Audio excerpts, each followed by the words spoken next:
Hello everyone, this is Mika Hunter, and today we have an Exceed Jungy's Japes round 3 match between Andyman and Extra. Um, let's bring up both of the teams real quick.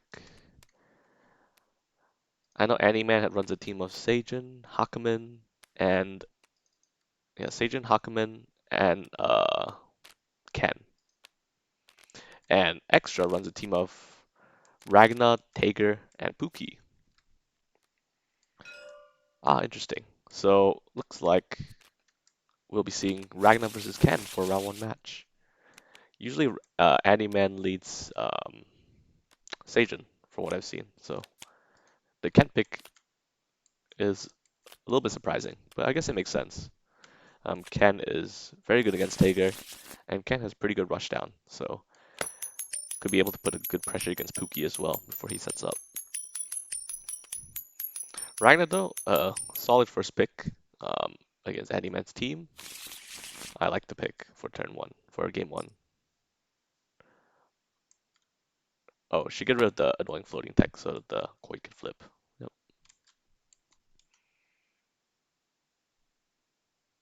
So yeah, Ragnar versus Ken. We'll see which gorilla can outdo the other.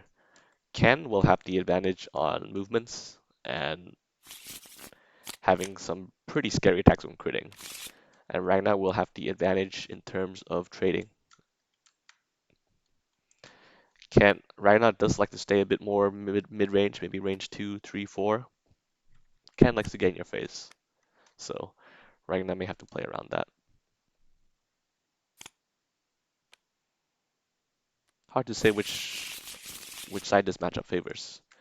But I guess Ragnar will have to worry about Ken having options to basically break Ragnar's guard, either with Tatsumaki Senbukyaku or Axe Kick, or yeah, those primarily those two threats you have to worry about. And overpowering out strike, 1+1 power out strike, True Master. Yeah, Ken will have kind of stuff to really get in and break guard, which Ragnar will have to be concerned about.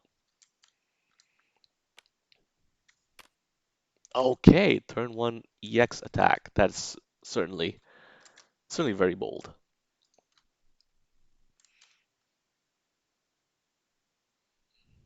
Very scary for Ken to contend against. Ken doesn't have the best defensive options. He gains a lot of stuff from initiating. Hadoken on defense will probably not be sufficient either because this is EX and Hadoken's only 4 speed. Perhaps Andyman may choose to just cross out or just block. The turn 1 block may not be advisable against. Okay, pulls an assault, which is not the absolute worst, but that spike has enough minimum range to basically deal good damage to Ken. I should move the coin away, yes. And Ragnar's able to close 1 or 2. This Ragnar decides to close the full 2. Makes sense. Okay, so Ragnar got some good. EX dead spike does make sense. Beats defensive dive. Only loses to cross, really.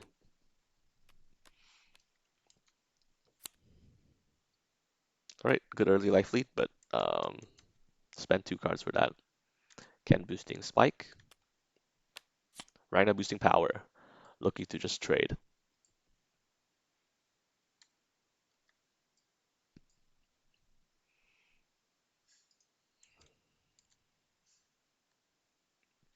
Ragnar may have to be worried about a cross here. Ken does have enough spaces to retreat. Get off a slow attack. Ooh, +1 power now strike. This could be a lot of things, but +1 power may be able to break some guard thresholds that Ragnar has to be concerned about. Ragnar probably can just play. Ken cannot crit, which is important. Ragnar may be able to play focus and. Oh, right. Tatsum. I forgot Senbukyaku actually does work pretty well.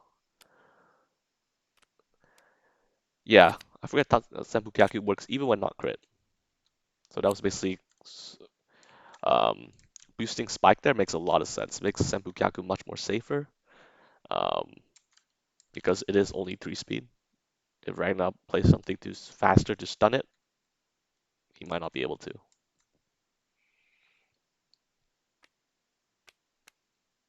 Well, it's fine. Ragnar does take the 6 damage, but he can get it back. He's Ragnar. He can gain life. So we see Azure Grimoire immediately reloading, and Ragnar can take another action.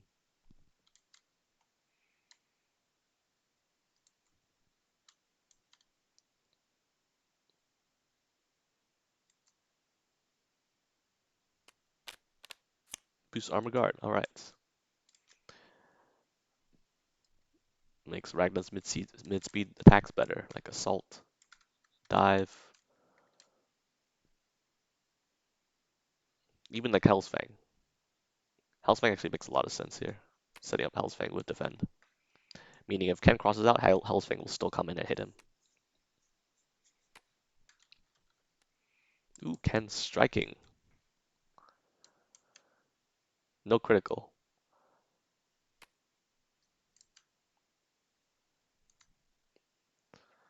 What will we see from Ragnar in response?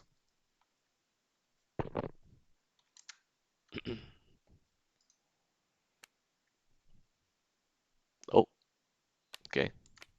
Tries to play defensive assault. Nice. Stuffs the attempt for Ken to spike and break a slow option.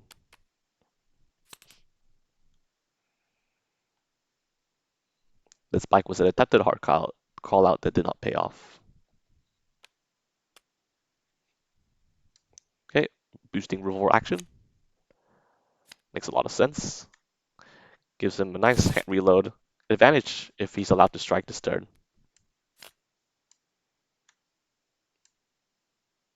And Gauntlet Hades is unplayable at range 1 unless the opponent is cornered.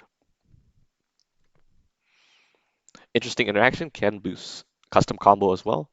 So if Ken does something slow, Ragnar Ken can steal advantage. Yep. So we see this interaction right here. He will have to pay for the force for Inferno Divider.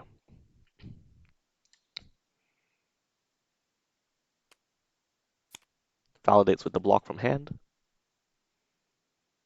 Ken will take 3 damage, and Ragnar will take 4 back.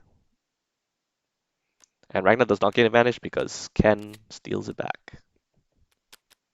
So yeah, custom combo actually a good response to Ragnar's revolve reaction.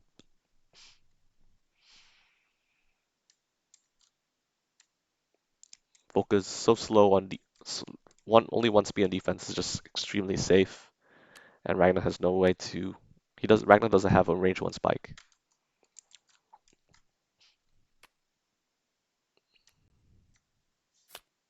Burning Passion plus 1 speed, now draw a card. Pretty solid boost.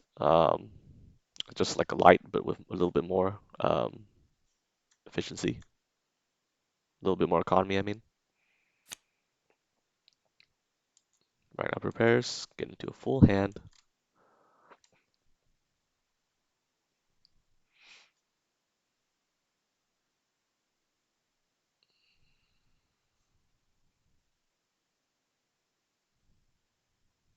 Both players at even life and even gauge. Seems like Ragnar is better off in this position right now. Ragnar has a little bit better positioning as well. And unlike Ken, Ragnar's able to heal. Oh, Ken parries. What did he parry?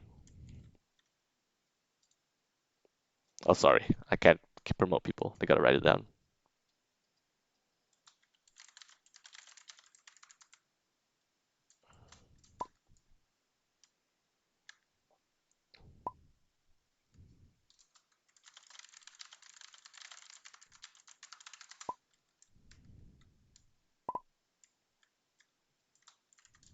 Okay, he parried Carnage Scissors, which actually makes a lot of sense. Andyman worried about the not over yet +2 power now strike, which is one of Ragnar's best boost. Not over yet, just allows Ragnar to just gain a bunch of extra power and positioning to basically bust through the opponent's guard.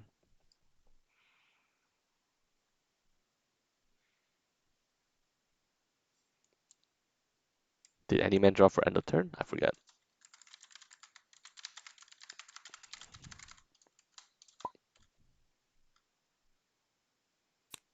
Okay, he did.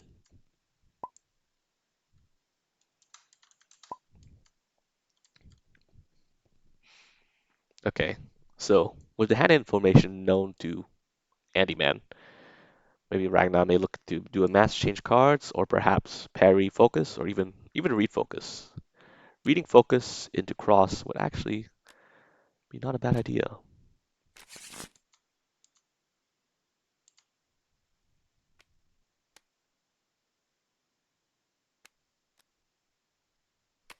Oh, reads his cross. Interesting.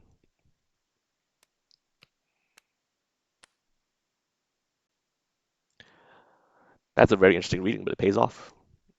Massive trade, gauge. However, if Andyman has a second focus, he can exploit Ragnar's known hand. Extra is willing to risk it though, which I respect. Sometimes the opponent may not have the second reading.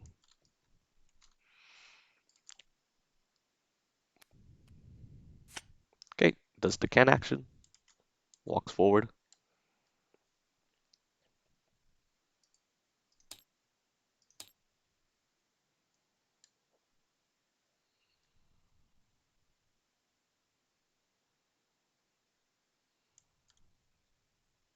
So Ragnar with his hand being 0, 4, 5, 6. Ooh, okay. Aggressive exceed from Ragnar. Looking to actually close things out right here. His hand does have a variety of options to play with.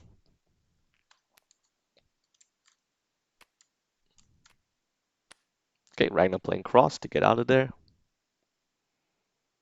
4 damage cross.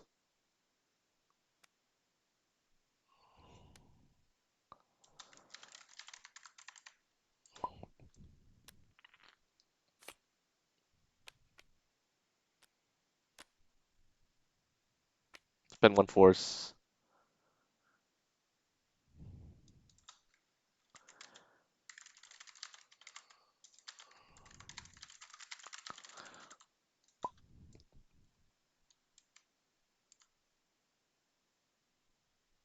Yeah, I think he was originally at 12.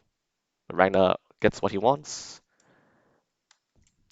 gets off the cross, and then heals.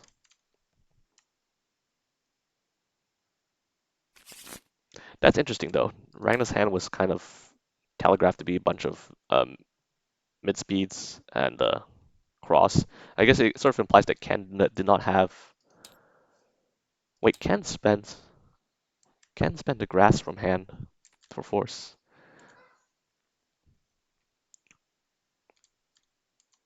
Ken spent the grass from hand for force. He could have played grasp in combat if he thought that Ragnar didn't draw any sweep legs.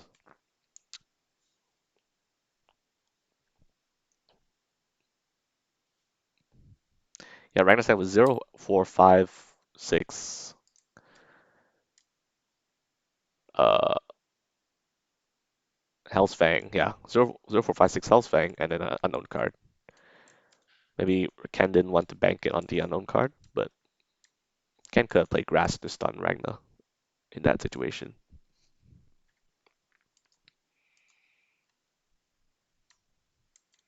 Could be a lot of things here from Ken. Could be a Gurren.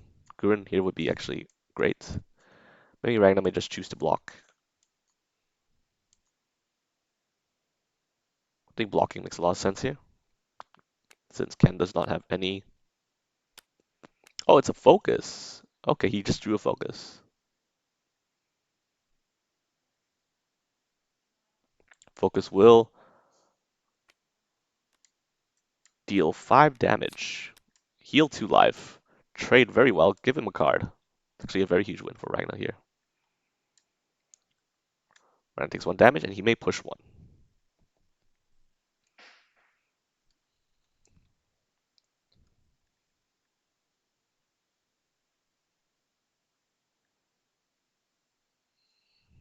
Choose to keep it in range 1.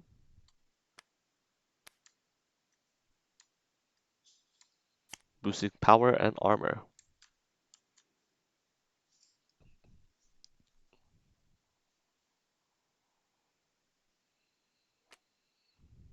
EX. Okay, so this has to be. Not many things this could be here at this stage of the game, but this just telegraph EX Shinryuken because it is a 7 speed, 12 damage ultra. Ragnar may just have to block here and just blow a lot of gauge. No, if it's no critical, then it becomes even more obvious what this could be.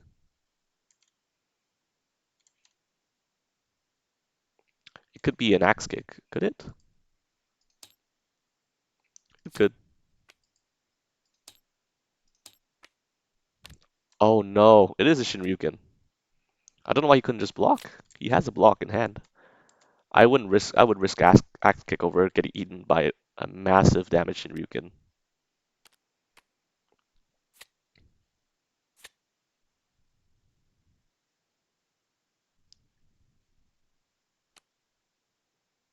Okay, accounts for the armor.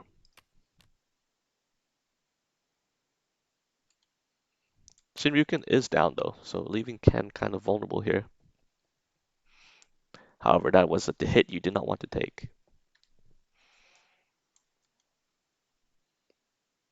Maybe he thought it could have been the EX axe kick with no crit. Oh, we forgot the overdrive cards, my bad.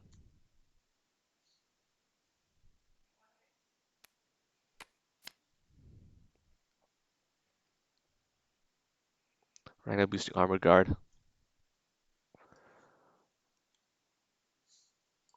A little bit of desperation here for Ragnar now, since the tables have completely turned.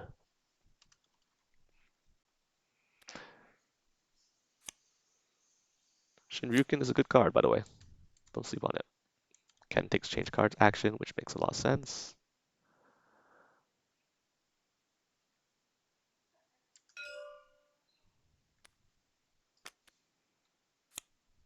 Okay, overdrive.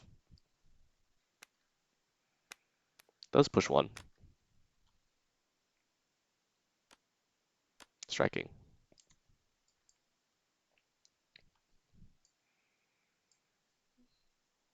As long as Ragnar can survive, a sweep may be actually pretty scary here from Ken. Because if Ragnar heals 2 life, he may not be able to... Yeah, healing 2 life is not enough because he only has 1 armor. So a sweep here could be scary for Ragnar.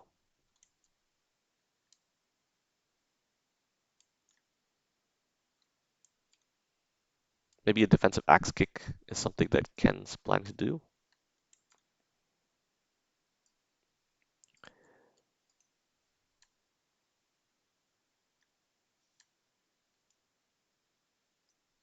This is a tricky situation for both players. Ragnar has to make sure that he does not... Ken won't be able to live and trade with him. Wall swing. Oh, this is not going to help at all. So the wall swing grass, obviously, ineffective. Ragnar gains 6 life, heals, and pushes. So Ragnar kind of gets all the positioning he wants now. Ken, if he had a sweep, could have ended the game right there, but maybe he was not confident in it.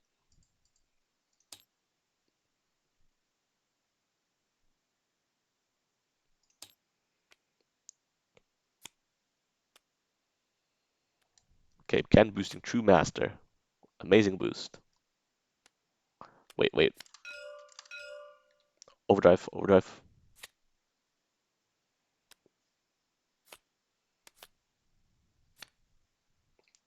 But Ragnar attacking immediately, which is understandable.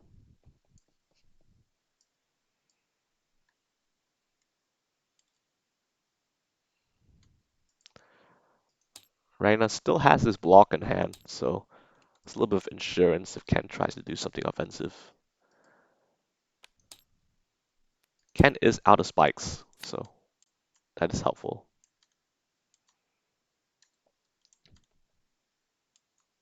Ken boosting +1 speed. Both players kind of deep into their decks. Can possibly narrow down options. Right now boosting lights. Trying to win this boost war. Ken boosting his own lights.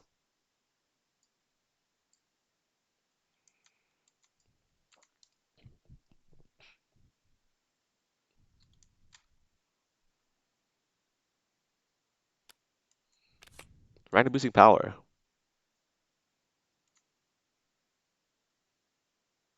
However, Ken has +3 speed. Ken, if he wants to be safe, could just play a dive here.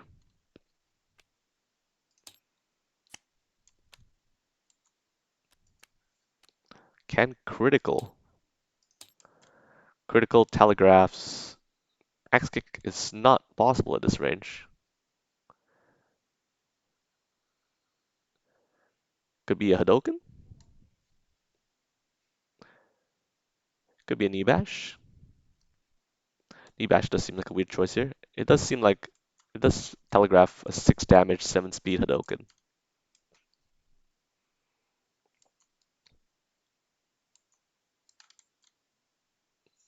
It's the only thing that makes sense here. Because Shuriken and Axe Kick obviously are just not going to work at this range. Ragna may just have to be resigned to blocking. Actually, that is what he should do. He used the power, but you know.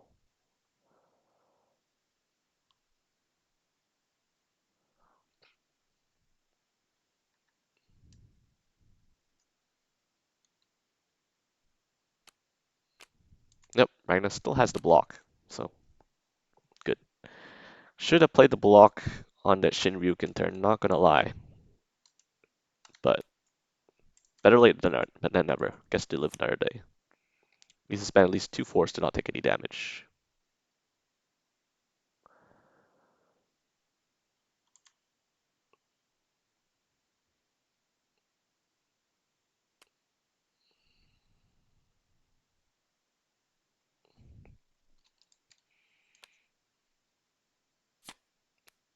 Okay, spends to 2 to take nothing. Boosts go away. Block goes to Gage. And Ken is now deciding whether he wants to recur it. He does. So he gets top card into his Gage from discard, and Hadoken's on top of his deck. If Rana can find a way to close it, I think.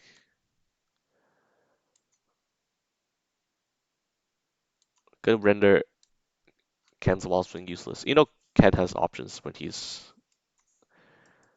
If Rana gets close, Ken will obviously have options like Shoryuken. Actually, Shoryuken is down. Both axe kicks are still alive, which is scary. Ragna doesn't have many blocks left. Maybe Ragna may choose to reshuffle here. You know, reshuffling may be risky if he has no defensive option against Hadoken.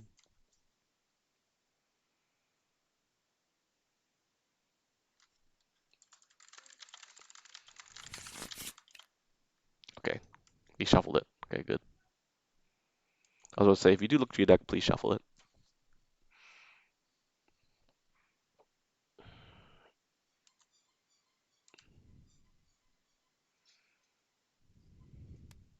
Ragna striking.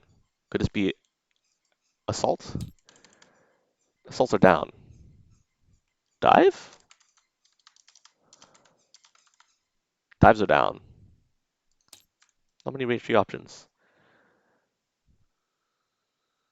Andyman could maybe narrow this down. Gauntlet Hades?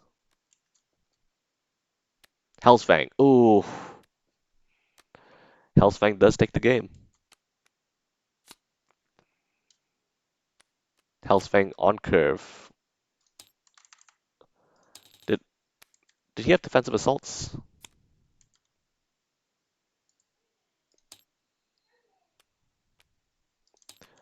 Ken had one assault, so that was actually very risky. But Ken did play defensive dive in fear of that could be Gauntlet Hades. It's like a little bit of a mini mix up there. It's a mini mix-up, but Ken just wins if he did have an assault in hand. But he did not. Ragnar edged that match out barely. Game 1 goes to extra. So now on to game 2. Personally, I have not seen Ragnar. I mean, ugh, extra. I shouldn't call him Ragnar. I haven't seen extra play Tager, but who knows what's coming out. Most likely we'll just see Pookie. And Andyman, if he knows he's playing against Pookie, uh, yeah, if Andyman knows he's going to play against Pookie, he could probably spawn with Sajin. Um, what is Andyman's other characters? Sajin. Hakumen has Pookie may actually do okay against Hakumen. There's enough time to build up. Sajin and Ken might both be good picks against Pookie because they can just overwhelm Pookie. Either Sajin can overwhelm Pookie with her economy and her counterspell, Meddlesome. Ken can just rush down Pookie. So if extra bust out the Pookie, probably seeing one of those two.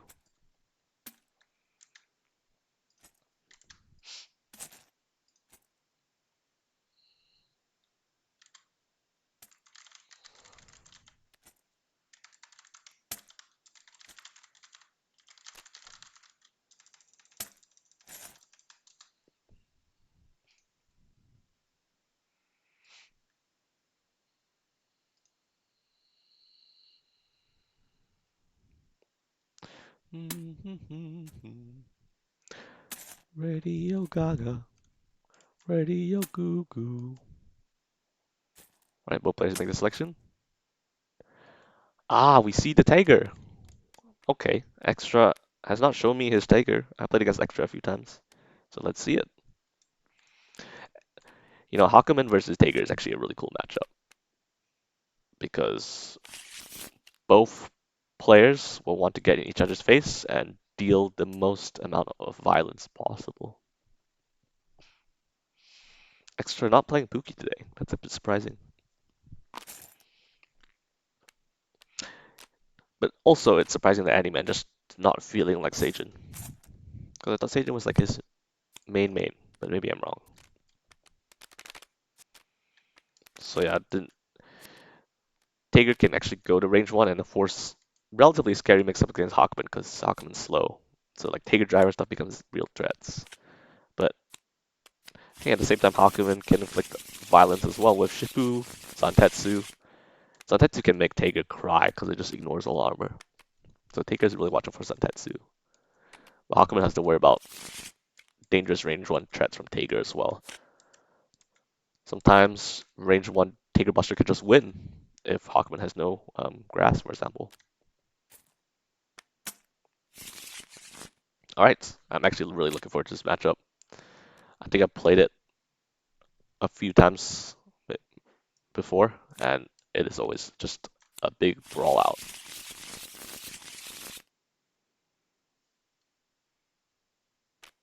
Okay, Tager mulling 5.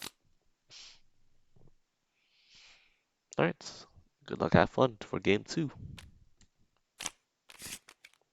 Andyman has said before that he likes frontside Hakumen, so we'll see how he plays out.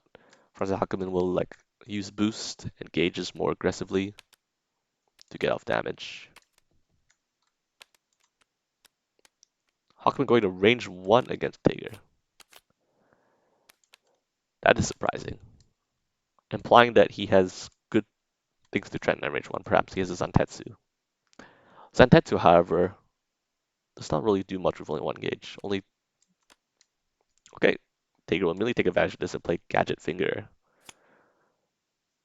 Drawing 2. Should draw 1 more card, yes. Drawing 2 and getting to gauge. Okay, he's like, oh, Hakumen, you're coming to me? Great. Could be resources.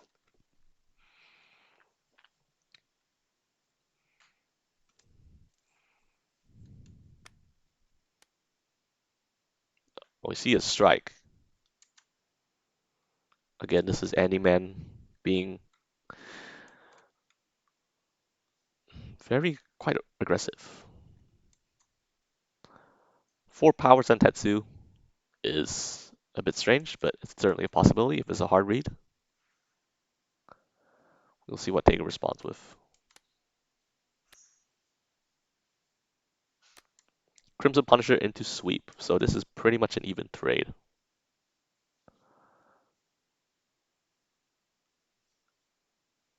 Taker will take 4. Are they doing math wrong?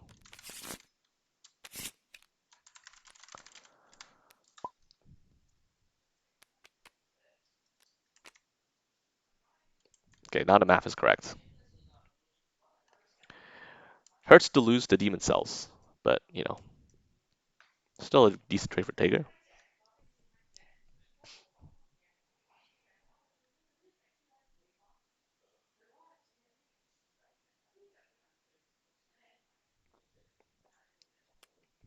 Alright, Taker boosting Armor Guard and range 1 makes sense. Makes Atomic Collider, Taker Driver, very scary.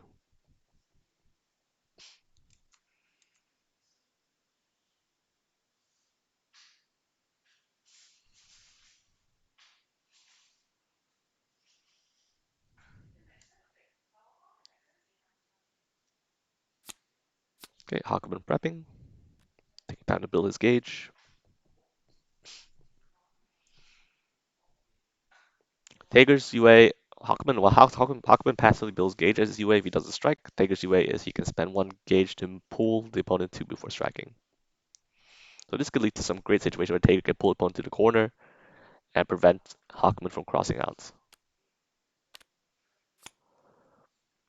Ooh, boosting heavy.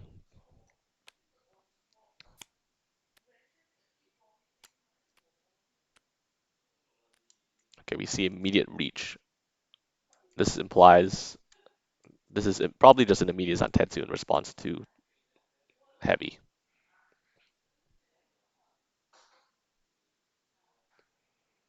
Boosting heavy might have been, I think boosting heavy was a mistake there. I feel like it's a mistake that Takers can make a lot, me included. It can be a very double-edged sword. Oh, it's the grasp. Interesting. Okay. I did not expect a dive, but it makes sense all of a sudden. Diving past Taker and dealing damage. Grasp was the best Taker could do. I mean, Grasp would have traded terribly against Zatetsu, but at least Taker would not be stunned. So Grasp was actually a good defensive response. 5-speed Grasp is just like, you know, still playable against slows like Zantetsu. And the dive was an interesting choice, but the reach suddenly makes a lot more sense. I mean, the reach also makes sense with Zantetsu because that means the opponent, Taker, could not cross out.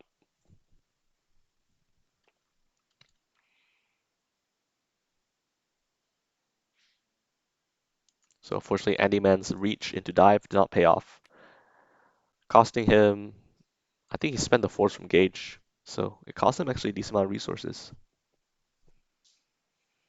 And Taker has life lead now. It's actually looking good for him. And the positioning and with Hakumen in the corner. Both Shippus going to Gauge. It's kind of comforting to see, you don't have to worry about it. Strike from Taker. Could be, at range 2 could be a number of things. Uh, could be an assault. An assault would make sense. Oh, it's a cross. Okay. Interesting. It's rare to see Taker crossing out, but Yanagi will do a good job to catch crosses. Well, especially Taker's cross, because his cross is less effective. Taker's cross only moves him 2, so Hakum is actually allowed to catch up, unfortunately for Taker. Nope. Taker takes 5, Hakumen takes 3. Hey, I mean, it's not Hakumen gets. I mean, Taker gets even more gauge, which you know he's happy with.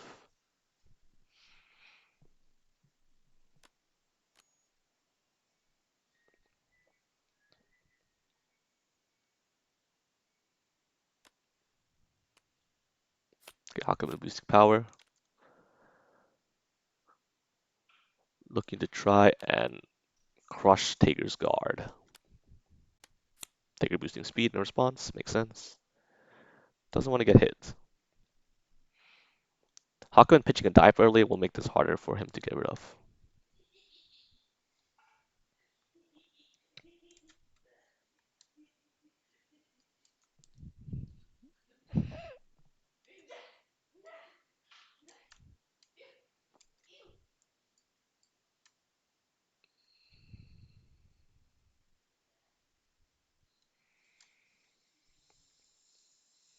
So now Andyman has to think.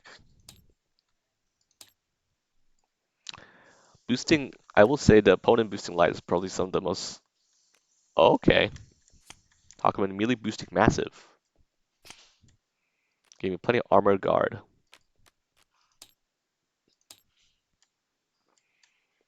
This could set Tager up for actually a very good spike here.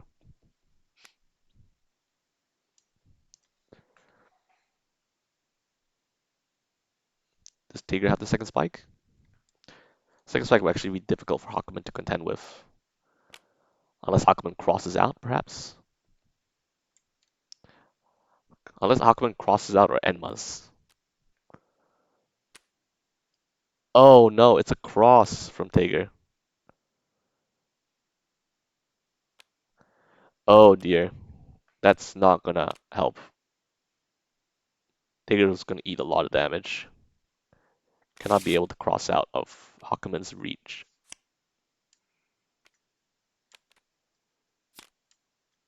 Surprised that wasn't a spike from Tager, but I mean, getting a second spike is not easy, I guess. If he had a spike, he would probably play it, as would I.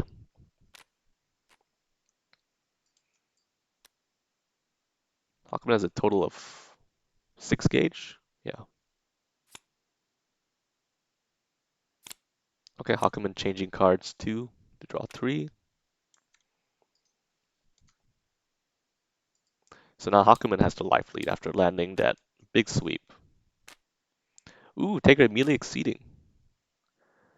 Gonna take advantage of extra power, guard, and pulling and pull. Not to mention Tager gets additional movement as well. He normally Tager is forced to move only max 2 at a time. When Tager's exceeded, he can move more.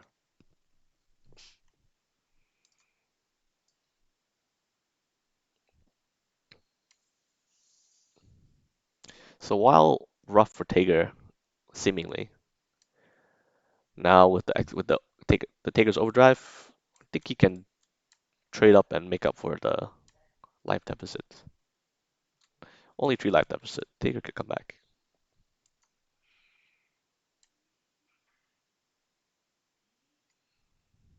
It's funny, it's twice now that Tager's cross gets caught out. You see a parry. Interesting.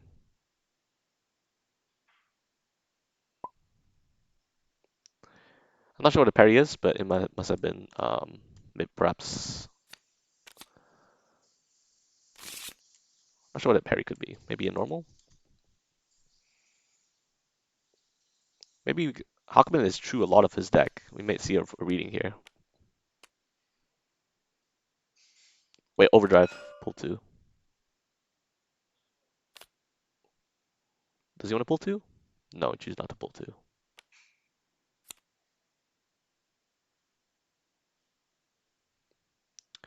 If he's not pulling 2, then this screams Collider.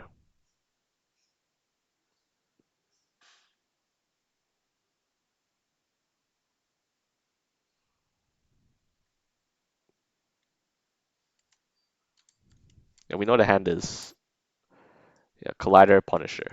Yeah, 1/1 Collider Punisher. So obviously this is the Collider. But is the reading successful? Will Hakuin be able to escape from Tager's Suck?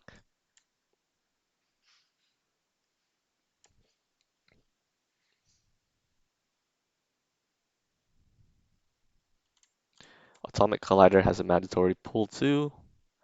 Hit pull 1 2. Okay, so Tager did not use the May pull 2 because if he pulled 2 and played Collider, then Hawkman will be pull 2 and then taken out of the corner. But at this range, Taker can pull 2 and then pull 2 again with Collider and then put Hawkman in the corner.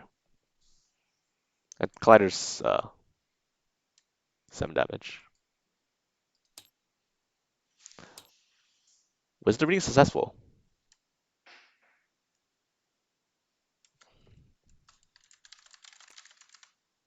It was successful, okay. So Grass is gonna miss. Collider gonna hit for 7.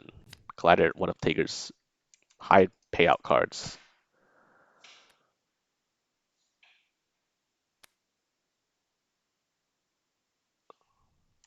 Pull 2, and then hit pull 1 or 2. Most likely gonna put Hawkman in the corner, yeah. Alright. Why was the hand shown?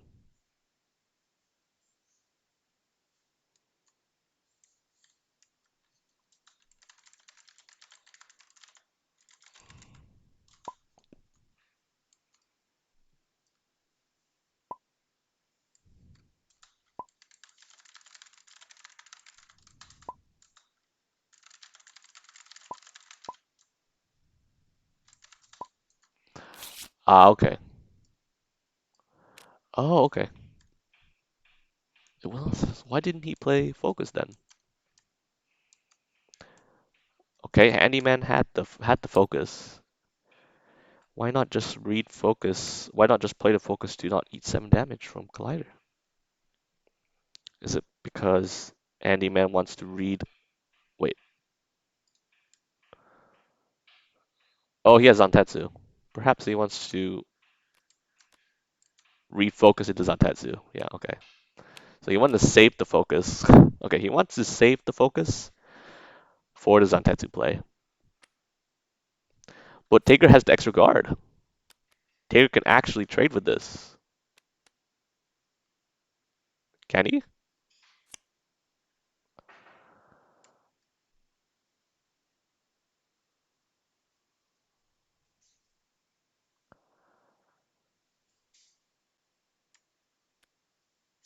Taker hits back for 5. Yeah, he can actually trade. It's not like the worst.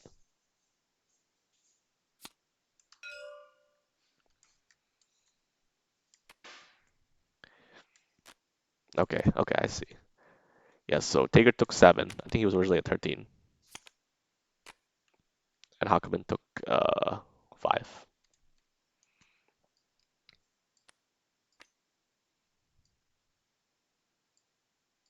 What was Hakumen's hand?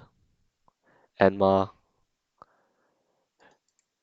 Okay, Hakumen might be forced to play Yukikaze here.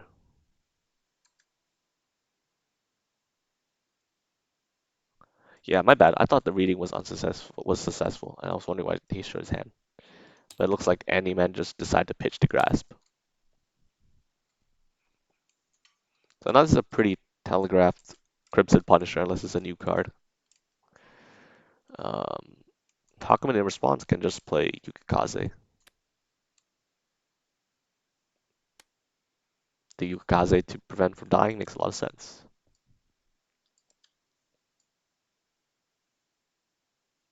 Oh, Yukikaze is actually ineffective. It's only 2 speed. Oh dear. This is actually Troublesville for Hakumen. Yukikaze usually not a problem on defense, but if it's too slow, I mean too fast, it's not gonna hit. It's not gonna actually do anything. It will dodge. It will dodge. So that is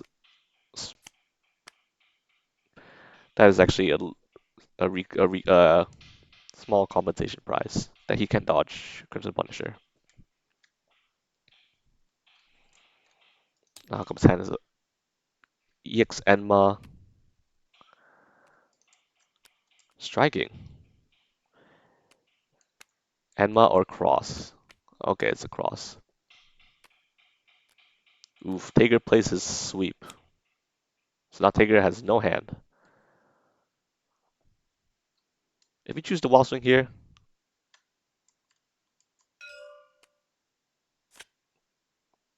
are you sure you want to pull 2 against EX Enma? Wait, does he want to pull 2 against EX Enma, really?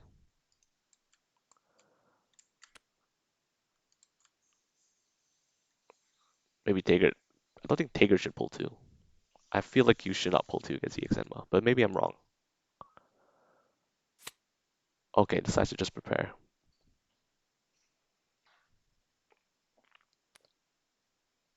Okay, here's the Enma. Did Tager draw any proper response to it? I feel like maybe not pulling two and then wall swing is actually okay. It's not like, yeah, he's out of dives. He is has one Gurren. Okay, he's forced to wall swing. Oh, okay, and that's GG. Okay, oh, that's a dead hand. That's unfortunate.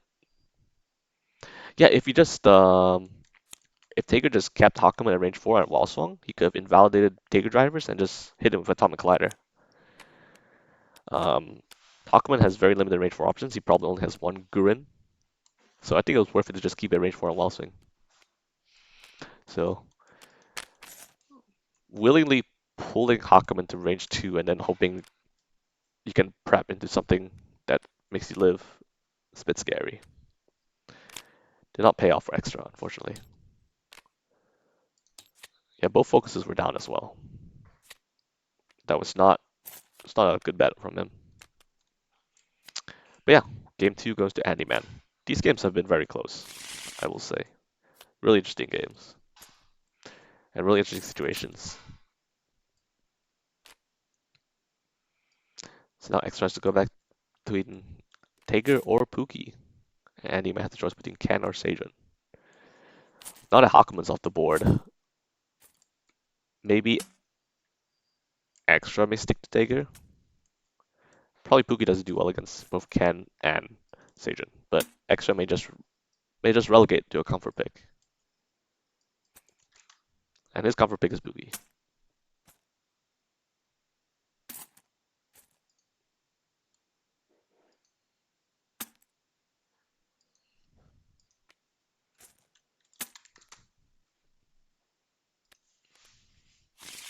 Okay, yep.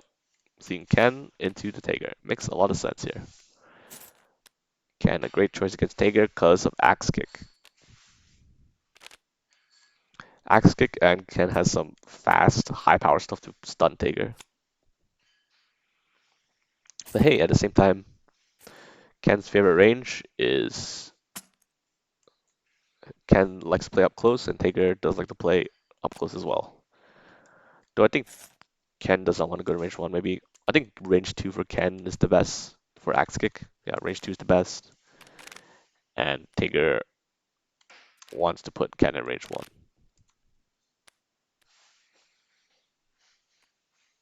Ken's fireballs can do some work as well. Should hit start turn to get rid of the annoying text.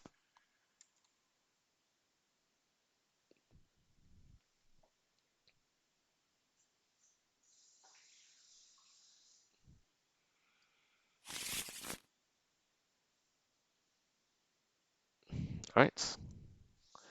Probably Tager will choose to go first.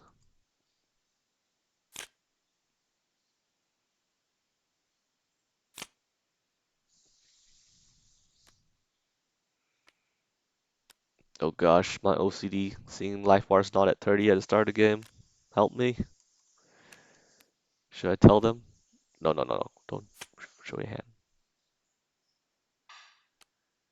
My OCD. I'll do it. Okay. Thank you. Thank you. I am now calm. Alright.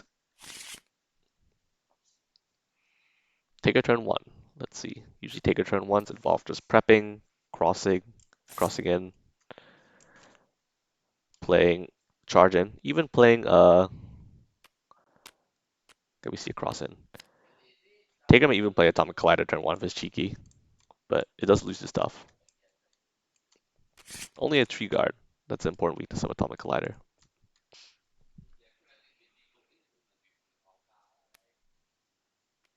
Okay, Ken boosting +1 speed, now draw 2.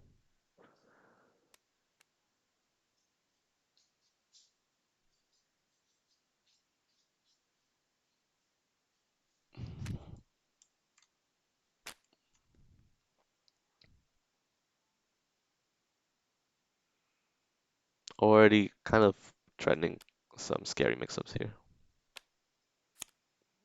Taking response boosting armor guard.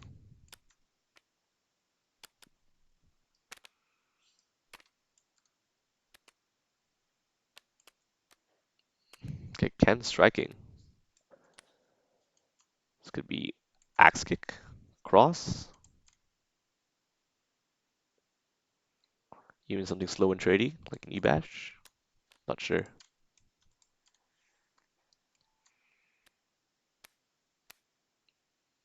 All right, we see initiating assault into focus. So Tager would take two, and Ken would take two. Actually, a perfectly even trade. Actually, no, never mind. Only one armor. Tager takes three. But he's at range one, so he's happy. And that was Ken's initiation.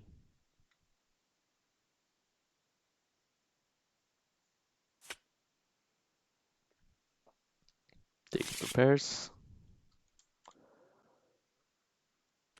Ken has a full hand striking. I like the aggression. I like it a lot.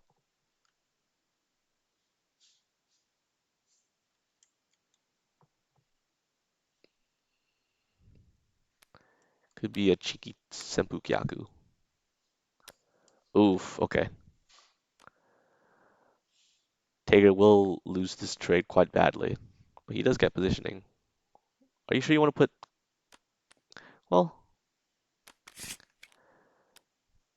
Ken will not stay corner for long, I'll tell you that. Just the threat of Tatsumaki existing is actually pretty scary. Forced Tager to defensive grasp and did not pay off.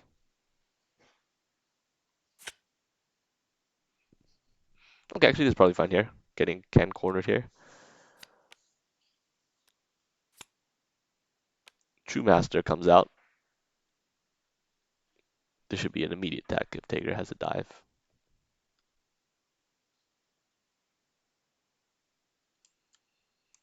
True Master, an amazing boost. We see a parry. What was the parry targets? Immediately we're seeing a 6 speed, 7 damage dive being threatened here.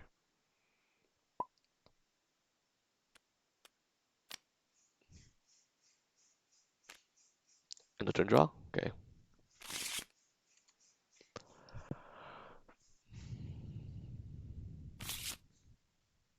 I think initiating dive here just makes a lot of sense. I mean, it's 7 damage coming in. 6 speed. Taker can't even cross out. Oh, we see he changed cards. Interesting. Andyman opposite pitch is normal in fear of reading. Okay. Boosting heavy.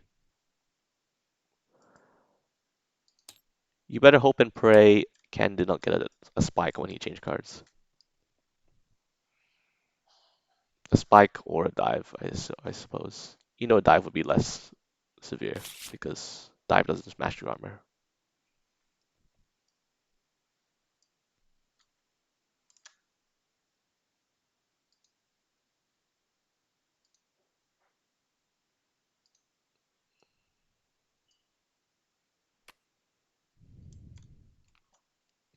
Yeah, I'm actually surprised Ken did not just initiate dive there.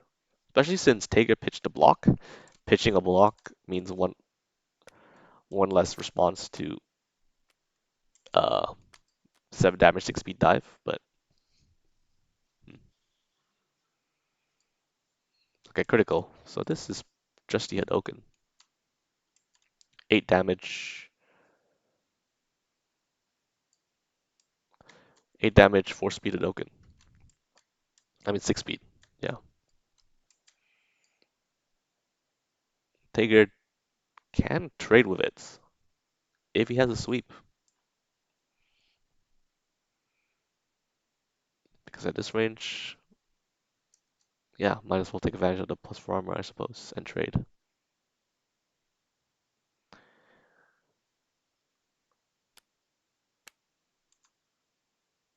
Indeed, we will see a trade.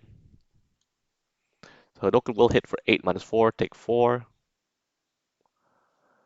And actually, Tager wins this trade. I guess to rip a card. Okay, getting rid of Axe Kick. Good. Axe Kick, a very important tool for Ken to have in this matchup. So yeah, with yeah, that was actually a very good exchange for Taker there. Take advantage of the plus 4 armor very well. Oh, boosting Grasp. Threatening to lay down the hurt. Ken getting a reload.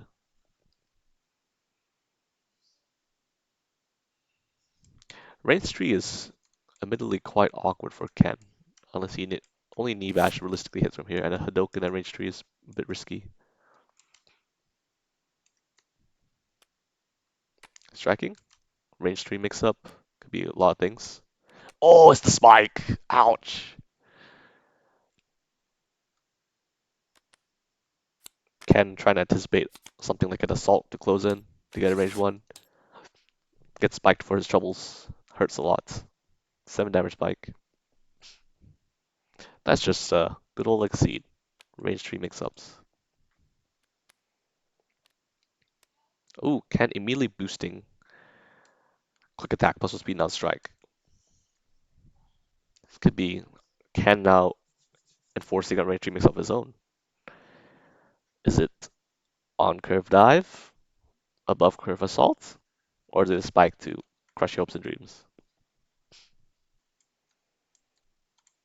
Knee bash does hit from here, but strange thing to boost speed on knee bash. Without crit either. Well, you don't necessarily want to crit knee bash unless you want to close in.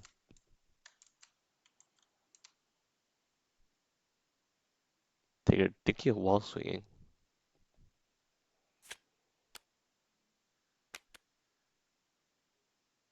Oh, he could choose to. He should invalidate Spark Bolt. Spark Bolt does not have enough speed to beat a 6-speed assault.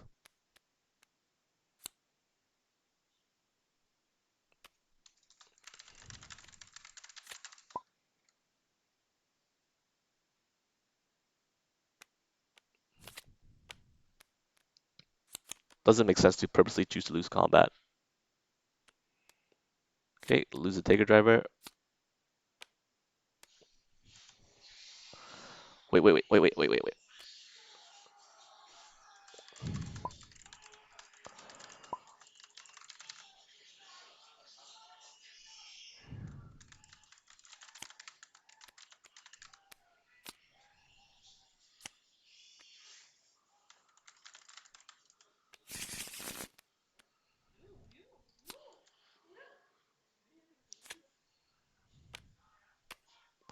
Okay, gets across. Okay, bit of an awkward exchange there.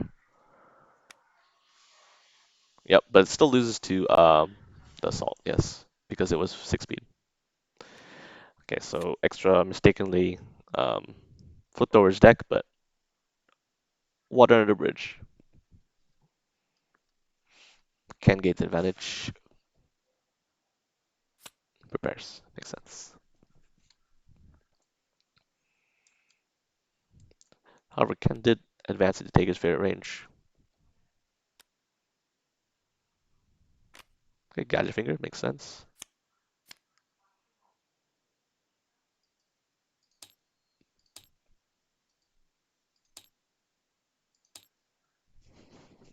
Taker now. Okay, Ken plays True Master. Did Tiger finally get a dive to attack? I don't think we've seen a dive from Taker yet.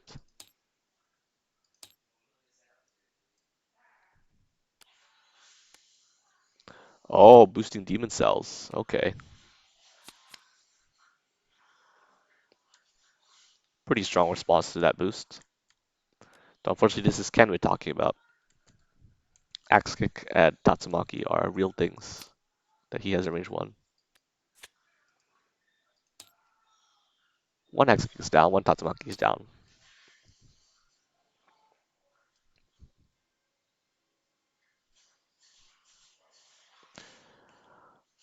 Could we see a Taker Buster from Taker here? I mean, Emerald Taker Buster?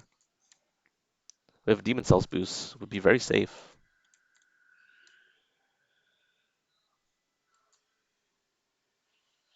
Actually, it won't be safe against critical axe kick.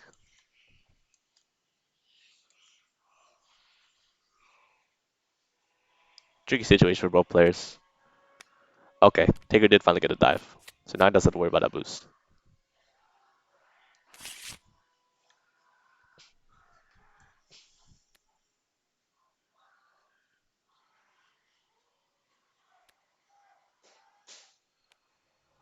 Alright, Burning Passion.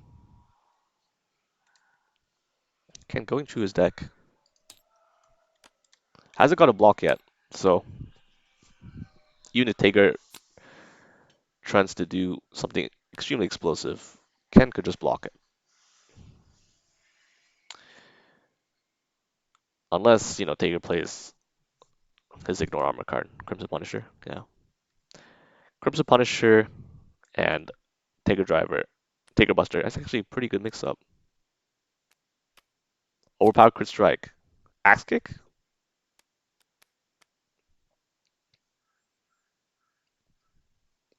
I feel like Taker maybe spent one too many turns preparing, but we don't know. We don't know Taker's hand. It's possible Taker is just searching for his Taker Busters and just not getting them.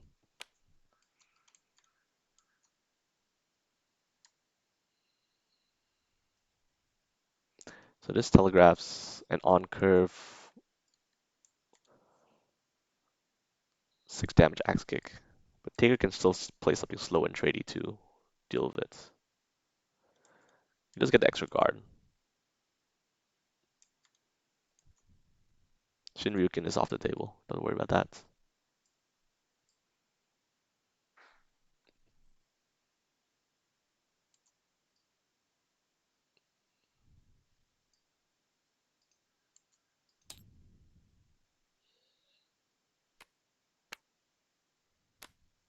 Ah, yes. Okay.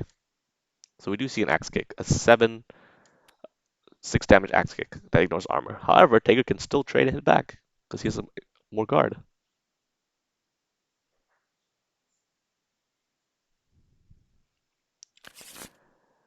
Taking 8. I think Taker should take 6 damage. Did Taker take 6 damage there?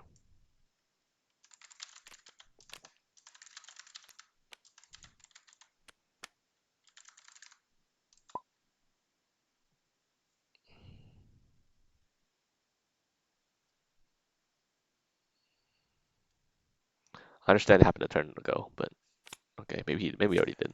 I couldn't forget the exact life totals.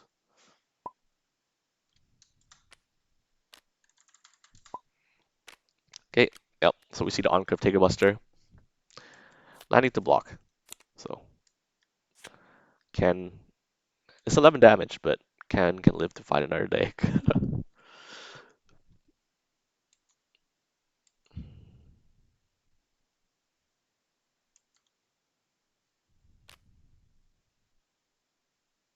Pitching all his gauge for 8 armor.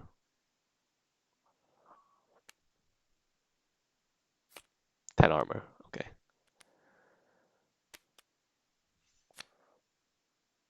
10 armor should still take 1 damage, right? I think. Right? Yeah. Because it was an EX.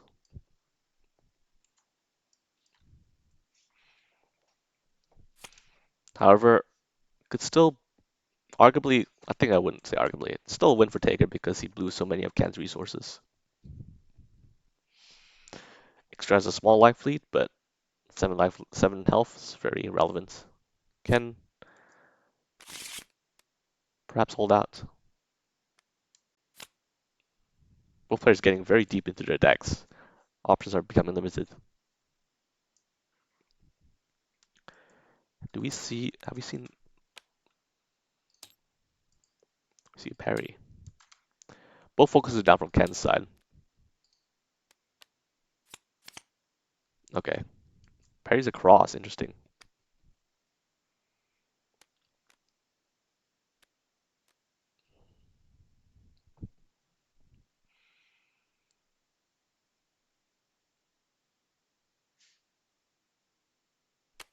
Taker could actually just reading cross if he had a response to it because I don't know if Taker drew his focus, but Taker could have drawn second focus and read what limited options Andyman has. This game's coming down to the wire. Could be anyone's.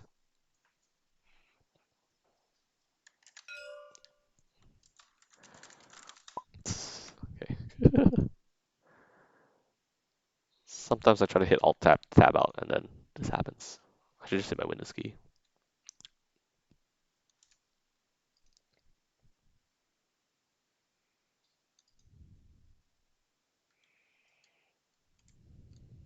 Great Taker has to think carefully.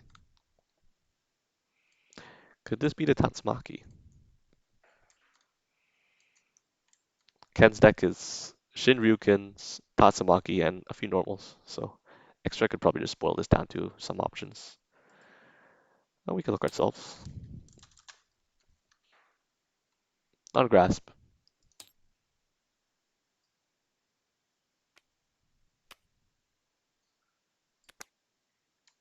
Ooh, Sledgehammer will take it.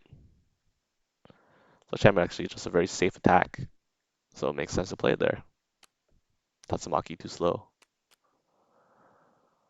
Okay, there was dive to avoid getting hit with Sledgehammer. However, dive is it's not a great option, especially when you have hit gate advantage. So it makes sense that he didn't play it. Taker Buster would have been a bit extra, but could have been a thing.